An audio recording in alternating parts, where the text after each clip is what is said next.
Hello friends, வாங்க இன்றைக்கி கருணக்கிழங்கு மொச்சக்கொட்டை பொரியல் எப்படி பண்ணுறதுன்னு பார்க்கலாம். மொச்சக்கொட்டையை ஊற வச்சு வச்சுருக்கேன். இதை ஒரு குக்கரில் 2 விசில் வச்சு வேக வச்சுக்க போகிறேன்.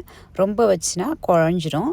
நான் இன்றைக்கி ஃப்ரோசன் கருணக்கிழங்கு தான் யூஸ் பண்ணுறேன். நீங்கள் ஃப்ரெஷ்ஷாக கிடச்சா அதை கூட யூஸ் பண்ணலாம்.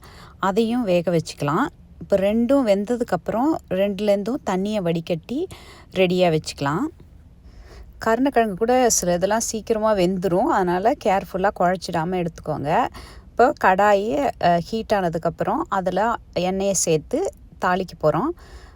கடுகு, உளுத்தம்பருப்பு, கடலப்பருப்பு இதெல்லாம் நல்லா கடுகு பொரிஞ்சு வந்தோடனே இந்த பருப்பெல்லாம் கோல்டன் ப்ரௌன் ஆனோடனே இஞ்சி, பூண்டு, அப்புறம் பொடியாக நறுக்கின வெங்காயம் இதையும் சேர்த்து நல்லா வதக்கிக்கலாம். வெங்காயம் பச்சை ஸ்மெல் போகிற வரைக்கும் இது நல்லா வதங்கிடுச்சு. இதில் மஞ்சத்தூள், மல்லித்தூள், மிளகாத்தூள் உங்கள் காரத்துக்கு எப்போ சேர்த்துக்கோங்க. இதெல்லாம் நல்லா மிக்ஸ் பண்ணி விட்டுக்கலாம்.